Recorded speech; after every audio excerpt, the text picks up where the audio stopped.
Ele é santo, santo, santo, ele é sempre santo, nome precioso de Jesus. Nós começamos domingo passado uma série de mensagens baseada na carta aos Hebreus, e a ideia é a pessoa de Jesus, porque o autor aos Hebreus tem como meta demonstrar, apresentar Jesus como superior, né? Ele tem como pano de fundo, como história por trás da carta, toda a história do Antigo Testamento, os rituais do Antigo Testamento. Eu sei que muitas pessoas não estão familiarizadas com o Antigo Testamento, mas é a história do povo de Israel, nascente do povo de Deus, e tudo aquilo que aconteceu lá no Antigo Testamento tinha o alvo de apontar para Cristo, anunciar Cristo. E o autor da carta aos Hebreus vai ensinar isso. Cristo é superior a tudo aquilo, né? A lei, aos profetas, aos sacerdotes, não é isso? E que a gente fala na pessoa do profeta, aquele pregador da palavra que chegava diante do povo e dizia assim: assim diz o Senhor, né?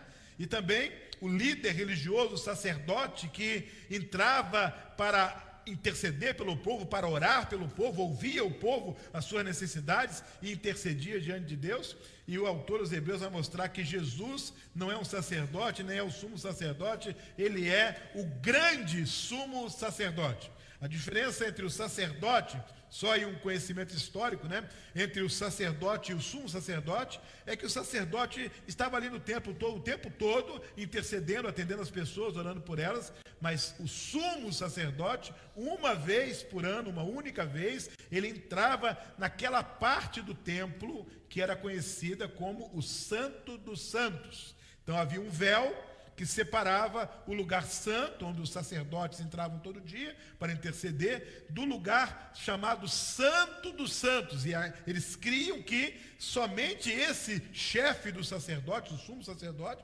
poderia entrar ali por causa do seu compromisso com Deus, da sua intimidade com Deus. E então ele entrava naquele lugar chamado Santo dos Santos, ou Santíssimo Lugar, e ali fazia intercessão pelo povo, por todo o povo, e isso alimentava a fé do povo de Deus no tempo do Antigo Testamento. O autor aos Hebreus vai dizer que Jesus é o grande sumo sacerdote, ele é mais do que um profeta, ele é o Filho de Deus, a própria palavra encarnada de Deus, e ele não é apenas um sacerdote que intercede, ele não precisa entrar depois do véu, porque ele já está na presença de Deus. Então é uma carta extraordinária, difícil sim nesse aspecto histórico, porque demanda um certo entendimento do Antigo Testamento, mas muito importante, muito especial para a nossa vida hoje.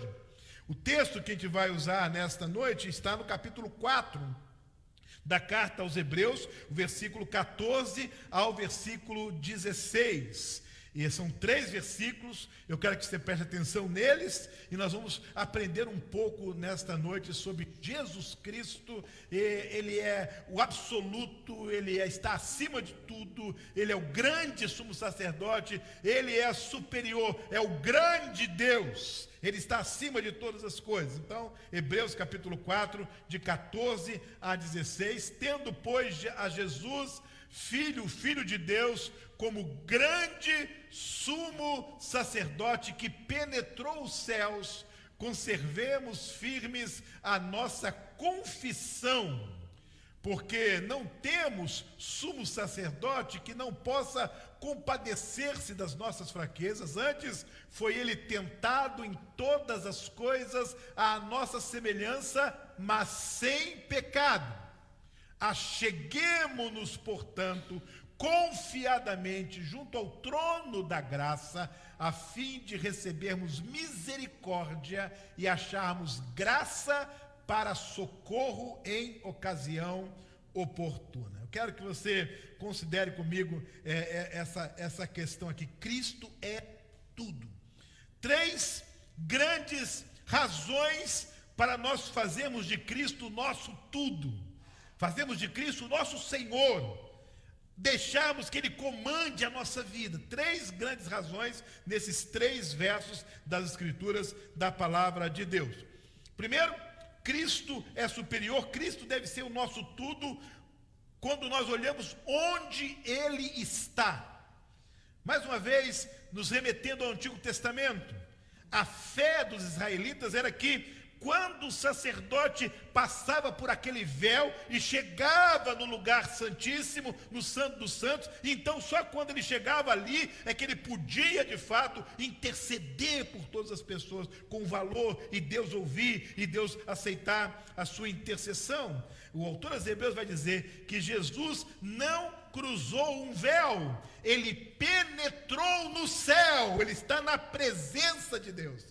Ele é tudo porque ele é Deus, ele está à direita de Deus. Uma maneira muito didática de a gente aprender isso é a seguinte: Jesus veio como grande profeta de Deus, a palavra encarnada, o verbo que se fez carne e habitou entre nós. Ele veio como profeta, ele voltará como rei, e entre a sua primeira vinda e a sua segunda vinda, ele agora está como o grande sumo sacerdote que está na presença de Deus. Ele é o nosso advogado, ele está conosco lá. Ele está junto da gente, ele intercede por nós, ele está junto de Deus, ele é o próprio Deus, ele tem a natureza de Deus, ele está não depois do véu, mas ele está no próprio céu, está assentado à direita do trono de Deus. Onde ele está? Ele penetrou o céu, ele encarnou, veio a esse mundo, cumpriu o seu ministério, enfrentou a morte de cruz, ressuscitou no terceiro dia e aconteceu a sua ascensão. Ele foi assunto aos céus, está assentado à direita do trono de Deus,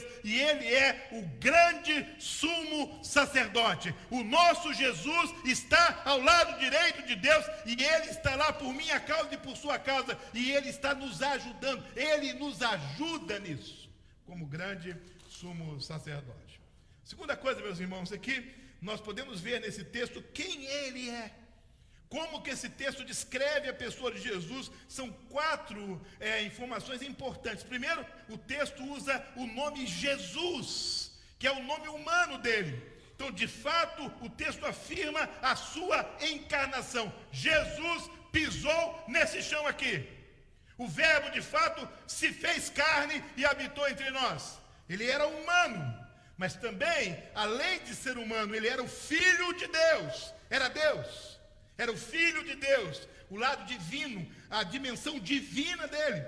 Como humano, ele experimentou o que nós experimentamos, ele teve sede, ele teve fome, ele se cansou, ele enfrentou as lutas da vida. Mas como Filho de Deus, ele perdoou os pecados, ele andou sobre as águas, ele fez os milagres, as maravilhas, porque ele era Deus, ele é homem e é Deus. As duas naturezas são conjugadas na única pessoa do nosso Senhor e Salvador Jesus Cristo. A terceira coisa é que ele é vitorioso. O texto vai dizer, meus irmãos, no versículo 15, que ele foi tentado em tudo, como nós somos. Ou seja, Jesus enfrentou a tentação. Quem aqui já foi tentado alguma vez na vida? Levante a mão aí. Já foi tentado? A tentação faz parte da nossa vida, sim ou não? O autor aos Hebreus vai dizer que assim como nós somos tentados, Jesus também foi tentado em tudo. A diferença, diz o autor aos Hebreus, em todas as coisas foi tentado, porém sem pecado. Então é vitorioso. Ele veio a esse mundo, ele assumiu a forma humana e se tornou sujeito às tentações que os homens são sujeitos, porém, ele não pecou contra Deus. Ele é vitorioso. Então ele é tudo para mim, porque ele é Deus, porque ele é homem, mas porque ele é vitorioso. Ele venceu a morte, ele venceu o pecado. E diz o texto que também ele é compassivo. Ele vai dizer na parte A do versículo 15 que nós não temos um sacerdote que não possa compadecer-se das nossas fraquezas. Ele é simpático, ele tem o mesmo sentimento, ele sabe que nós somos fracos, ele nos conhece profundamente. Jesus conhece você profundamente, ele sabe dos seus limites, sabe das suas dores, sabe das suas lágrimas, sabe do seu sofrimento, sabe daquelas horas vazias, ocas que você enfrenta, sabe daquelas noites que você não consegue dormir, sabe da solidão, da depressão, da angústia, do medo, da dor. Ele conhece profundamente. O profeta Isaías, 7 séculos antes de Jesus nascer, já disse: ele é experimentado em padecer, sabe o que é sofrer. Esse é Jesus. Ele sabe o que é padecer. Por quê? Porque ele enfrentou tudo que eu e você enfrentamos. Pressões externas, pressões de gente de perto, pressões de gente de longe, pressões religiosas, pressões sociais, pressões econômicas. Ele foi sendo pressionado de todas as formas, e o pecado sempre muito perto dele, provocando ira, provocando qualquer tipo de sentimento que em nós, humanos, seria quase que automático. Mas ele não pecou, embora tenha sido tentado. Então, esse fato de que Jesus conhece profundamente o ser humano, Jesus me conhece profundamente, Jesus conhece você profundamente. Você entrou aqui nesta noite, talvez guardando alguma coisa na sua alma, no seu coração, trancada, dizendo: olha, isso ninguém conhece, ninguém sabe. Mas eu quero dizer para você que há um que sabe, e sabe mais profundamente do que você mesmo, e esse um tem nome próprio, é Jesus Cristo. Ele conhece tudo que está no seu coração. Ele sabe do que te impede de sorrir, do que te impede de celebrar a vida. Ele sabe por que os seus olhos não estão brilhando. Ele sabe por que explicar a falta de sorriso na sua face. Ele sabe por que você não está ligando para os seus amigos, porque você está fugindo de todo mundo, porque você se trancou naquele quarto, porque você não quer comer. Ele sabe porque você está se esquivando de todos que constatam que há alguma coisa acontecendo com você. Ele sabe das suas fugas, porque ele conhece o ser humano. Jesus nos conhece. E ele, como grande sumo sacerdote, que penetrou no céu, está à direita de Deus, ele nos conhece. O autor dos Hebreus está dizendo: avaliem bem quem é ele. Quem é esse Jesus, Filho de Deus, que está intercedendo por nós, que está do nosso lado, que está nos ajudando como um grande advogado, o nosso Senhor e Salvador, Jesus Cristo. Sabe, o autor dos Hebreus vai dizer: ele tem compaixão, ele tem simpatia, ele sente a minha dor, o meu sofrimento, ele sabe como tem sido difícil esse ou aquele momento da minha vida. Aí, quando o autor dos Hebreus deixa claro a intenção dele de mostrar que Jesus é tudo, porque ele está lá no céu, ele penetrou o céu, ele não só andou alguns metros dentro de um templo feito por mãos humanas, ele foi assunto aos céus, e os discípulos viram Jesus, e ele sumiu no ar, porque ele foi recolhido à destra, ao lado direito de Deus. E o autor dos Hebreus diz: sabe quem ele é? Ele é especialista em ser humano. Ele é totalmente divino, porque ele é poderoso para perdoar os pecados, curar, libertar e batizar. Ele é o Filho precioso de Deus. E ele conhece a realidade do ser humano, por isso ele se compadece. Ele não critica, ele não elimina, ele não sentencia, ele não castiga, ele se compadece. Eu não sei se você já parou para pensar no significado dessa palavra compaixão. Compadecer, ter compaixão, ter o mesmo sentimento, se colocar no lugar e dizer: olha, eu estou aqui porque eu amo você. Sabe o que Jesus está dizendo para você nessa noite? Eu amo você.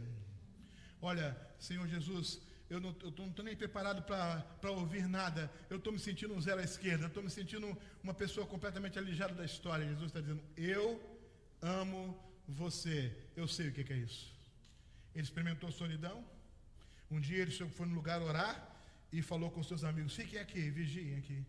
E quando ele voltou, os amigos estavam dormindo. Ele falou: nem uma hora vocês podem vigiar comigo. Ele sentiu a solidão horizontal, e ele sentiu a pior das solidões, a solidão vertical. Ele estava na cruz e ele falou: Deus meu, por que me desamparaste? Estava completamente sozinho. Eu não sei se você já se sentiu completamente sozinho.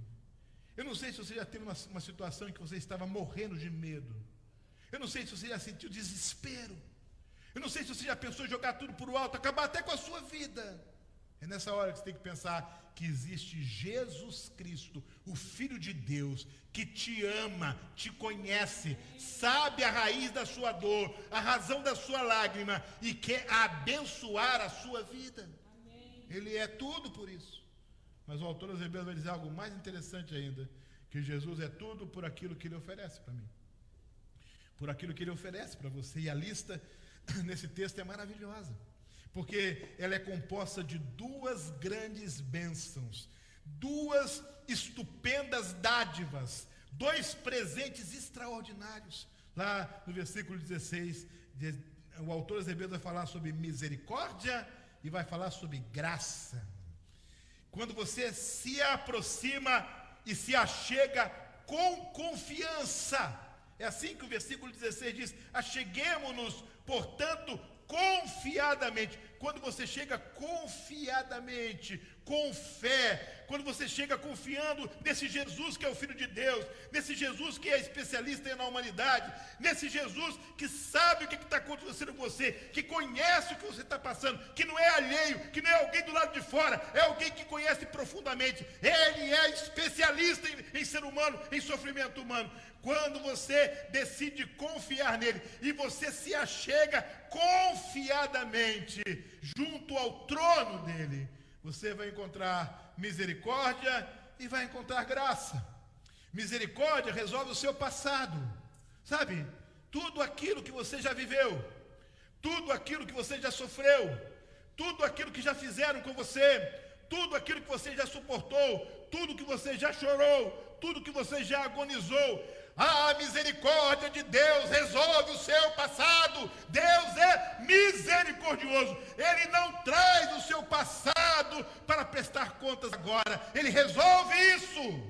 Jesus, quando morreu na cruz, escreveu o apóstolo Paulo aos Colossenses: foi rasgado o escrito de dívida que havia contra mim e contra você. Ele resolveu o passado. E sabe, o seu passado é resolvido no trono de Jesus, onde você se achega confiadamente e encontra misericórdia. Ah, pastor, eu fui violentado, eu fui traído, eu fui roubado, eu fui injustiçado, eu fui humilhado, eu fui agredido, eu perdi algo muito precioso, eu fui usurpado, eu fui extorquido. Sabe, eu sofri horrores, e tudo o que você conjuga no passado na sua vida foi resolvido na cruz do Calvário, por causa das misericórdias do Senhor. Sabe o que a Bíblia diz, meus irmãos, sobre a misericórdia dele? A Bíblia diz que as misericórdias de Deus não acabam nunca. A Bíblia ensina que as misericórdias do Senhor são a causa de nós não sermos consumidos.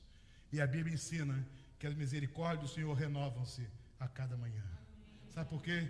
Porque a cada manhã o seu passado tenta voltar para te atormentar de novo. A cada dia ele está batendo na sua porta de novo. E você pensa que é alguma coisa nova, quando abre a porta, é o passado de novo. E você não aguenta ouvir certo nome. Você não aguenta ir em certo lugar. Você não aguenta ver determinada fotografia. Você não suporta ter contato com A, com B, com isso, com aquilo, porque o seu passado ainda está sem solução.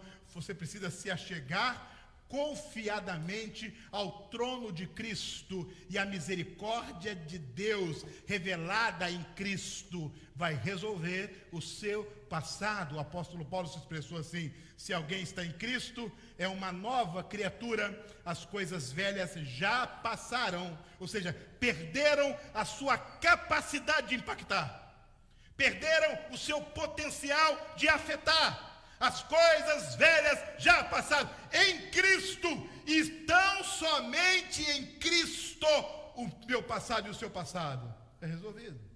Mas lá no trono, você não resolve só o passado, você resolve também o presente e o futuro.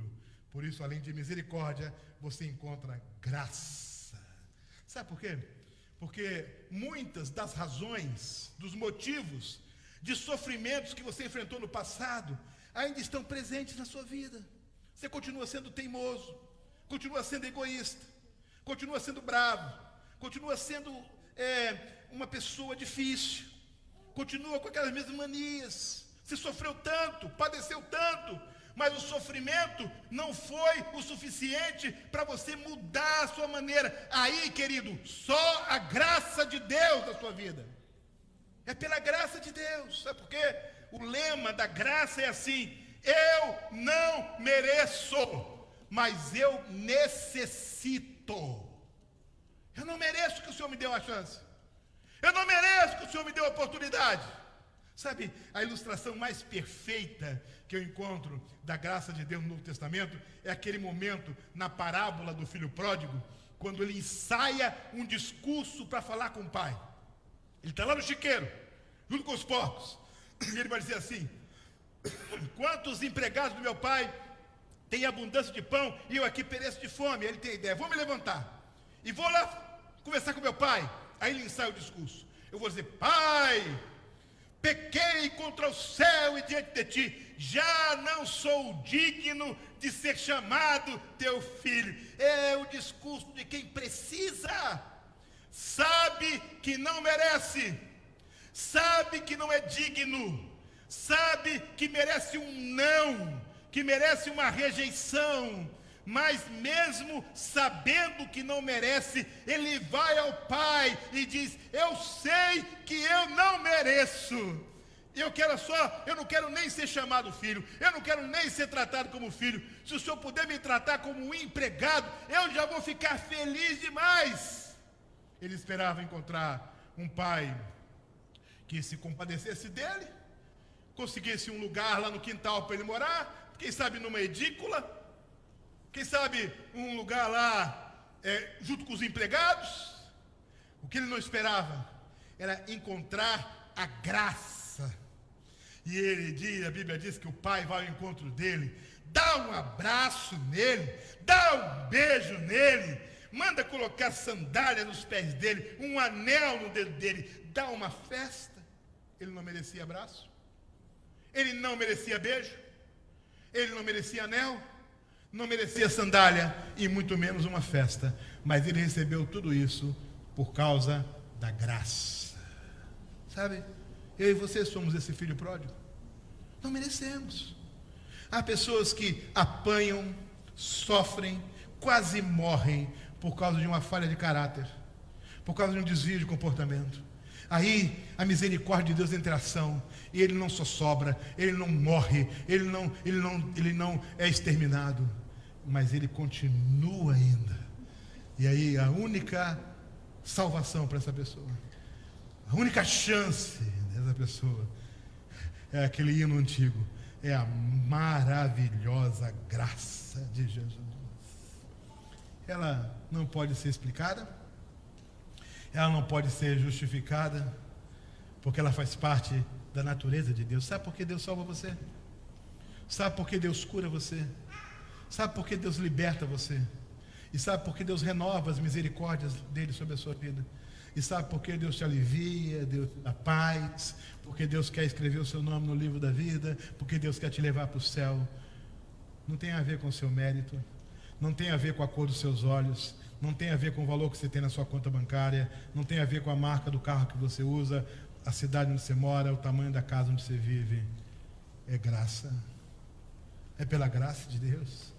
Paulo escreveu aos Efésios, diz assim: pela graça sois salvos. Pela graça sois salvos, por meio da fé. Isso não vem de vós, é dom de Deus. Não vem das obras, para que ninguém se glorie. É pela graça. E um poeta escreveu uma poesia que foi transformada em canção, que conjectura, imagina o encontro de dois amigos no céu. Um chegou antes, o outro chega depois. O que chega depois encontra aquele, e aquele que já está lá recebe o que está chegando. Conjectura, ficção, imaginação do artista. E aquele que está lá recepciona o que chega, dizendo assim: me explica aí, eu conheço você, eu sei da vida que você levava lá embaixo, o que você aprontou, como foi que você conseguiu chegar aqui no céu? E aquele que está chegando responde: foi graça, foi a superabundante graça, foi só pela graça de Jesus que eu venci e cheguei aqui. A única explicação de eu estar aqui é a graça de Jesus. Olha, o tamanho do templo que você frequenta não te garante chegar lá. O nome da religião da qual você é adepto não te assegura um lugar no céu. O nome do seu pastor, do seu guia espiritual, não vão valer nada lá. O tamanho da Bíblia que você carrega, quantas vezes você a leu, não vai interferir. Só tem um jeito de você entrar lá. Você dizer assim: Pai, eu não mereço, mas eu preciso. Eu preciso da tua graça. O autor aos Hebreus diz assim: se achegue confiadamente ao trono, e você vai receber misericórdia para resolver o seu passado, e você vai receber graça para resolver o seu presente e o seu futuro. Querida igreja, é por isso que Jesus é tudo. Ele é tudo porque Ele penetrou o céu. Ele é tudo porque Ele é Jesus, Filho de Deus, vitorioso, compassivo. Ele é tudo porque no trono dele, quando desse trono, humildemente, cambaleando como o filho pródigo cambaleava, moribundo como ele estava, sujo, trôpego, mas ele vai na direção do Pai. E ele espera um emprego, já conta com uma negativa, uma rejeição, mas o que ele não espera é que o Pai comece a ir ao encontro dele. E o Pai vai ao encontro dele. O que ele não espera é que ele ia receber um abraço do Pai. O que ele não espera é que ele ia receber um beijo, que o dedo dele ia receber um anel, e que os seus pés iriam calçar sandálias. O que ele não espera é que ele ia entrar na casa do Pai como motivo da grande festa. Essa foi a expressão do Pai. Este meu filho estava morto e reviveu, tinha se perdido e foi achado. E o que ele não esperava era a graça, sabe? A surpreendente graça de Deus. Pastor, o senhor não conhece a minha vida, o senhor não sabe as coisas que eu faço. Sabe, pastor, se tudo que está aqui fosse revelado, o senhor ia me rejeitar. O senhor ia dizer não para mim, querido. É possível que eu te rejeitasse, que eu dissesse não para você. A Bíblia diz que é possível até que a sua mãe te rejeite.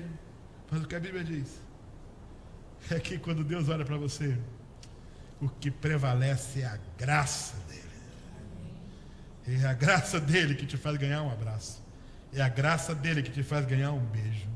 É a graça dele que te devolve a dignidade. É a graça dele que alicerça a sua liberdade. É a graça dele que resolve o seu presente e o seu futuro. Porque Jesus é tudo.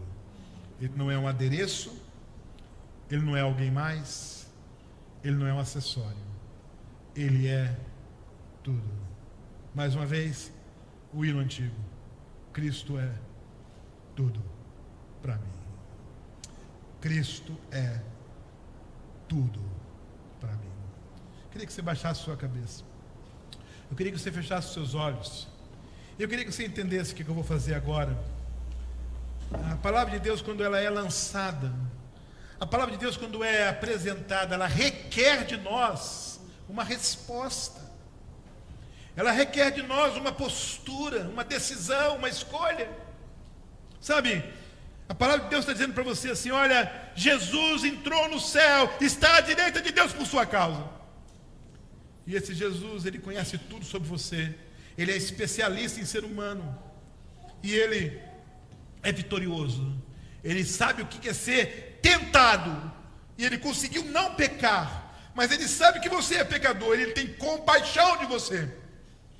Ele sente como você sente. E ele te abre acesso à misericórdia de Deus para resolver todo o seu passado. Você está aqui nessa noite com algum passado pendente, teimando em atormentar você, prejudicar você, incomodar você. Quando você vai para o trono de Cristo, você encontra misericórdia, resolve o passado e você encontra graça. Pastor, eu não mereço. Pastor, eu não sou digno de nada. Mas Deus coloca a graça dele em funcionamento e você é abençoado pela graça de Jesus. Querido, Não importa a sua religião, não importa se você frequenta algum templo ou não, mas se você nessa noite quer aceitar o desafio que o autor da carta aos Hebreus lança, quando ele diz: cheguemos-nos. Quando alguém abre os braços e diz: venha, chegue. Pastor, eu quero chegar perto do trono de Cristo. Eu quero encontrar misericórdia para resolver o meu passado. E eu quero encontrar graça para resolver a minha vida. Querido, querida, onde você estiver nesse santuário, você que está em casa acompanhando esse culto pela internet, você pode colocar a sua mão no seu coração e você pode dizer: eu quero livremente, eu quero me achegar ao trono de Cristo, porque eu preciso da misericórdia dele e eu preciso da graça dele. Se você está aqui e você entende que Deus trouxe essa palavra hoje à noite para cuidar de você, para tratar com você e para abrir a você acesso pelos méritos de Cristo, pela obra de Cristo na cruz do Calvário, para você ser banhado pela misericórdia e pela graça. Pastor, eu quero me achegar ao trono de Cristo. Alguém pode levantar a sua mão enquanto a igreja ora? Levante e abaixe em seguida. Eu vou orar por você. Se houver alguém, Deus abençoe sua vida. Pode abaixar a sua mão. Deus abençoe sua vida também. Alguém mais? Pode levantar a sua mão e abaixar em seguida. Deus abençoe lá atrás a sua vida. Estou vendo você. Deus abençoe você também, meu jovem. Deus abençoe você também lá atrás. Alguém mais? Pastor, eu preciso. Deus abençoe, querido. Eu me achego confiadamente. Eu deposito a minha fé em Cristo que está sentado nesse trono. E eu quero a misericórdia dele e a graça dele. Eu quero dizer: eu me arrependo dos meus pecados. E eu não tenho condição nem mesmo de dizer que não vou pecar mais, porque eu sou um pecador. E quando eu pecar de novo, Senhor, eu quero que o pecado seja um acidente na minha vida, mas eu quero ter a certeza que a tua graça me abençoa. Pastor, eu também quero ser abençoado pelo Cristo do trono. Alguém mais nessa noite? Além das pessoas que levantaram as suas mãos, há outras pessoas. Nesta noite, pela última vez, eu faço o convite. Enquanto a igreja ora, se há alguém entre nós que, tendo ouvido a palavra, abre o coração para Cristo, se coloca receptivo à misericórdia e à graça de Deus, e entende que para chegar lá, só pela graça, mediante a sua fé em Cristo, mas não levantou a sua mão ainda e quiser fazer isso agora, pode fazer onde você estiver. Pode levantar a sua mão. Há mais alguém? Então abaixe sua cabeça, feche seus olhos. Enquanto essa música é tocada suavemente aqui atrás, eu queria que você fechasse seus olhos. Eu queria que você levasse seu pensamento até o trono de Cristo. Eu queria pedir uma coisa. Enquanto toda a igreja está com a cabeça baixa, com os olhos fechados, você que levantou a sua mão, eu queria que você que levantou a sua mão, que você olhasse para mim agora, um minuto, quero falar com você. Cada pessoa aqui que levantou a mão. Pastor, eu não levantei a minha mão, mas aqui no meu coração, eu me abri para a graça de Deus. Mesmo que você não tenha levantado a mão, se no seu coração você se abriu, olhe para mim agora. Nós vamos orar por você. Vamos pedir para Deus abençoar a sua vida. Vamos pedir para você se sentir abraçado, beijado, recebido, acolhido pelo Senhor nessa noite. Por isso, você que está olhando para mim, tendo levantado a sua mão ou não, mas está olhando para mim agora, fique em pé no seu lugar aí. Onde você está? Fique em pé.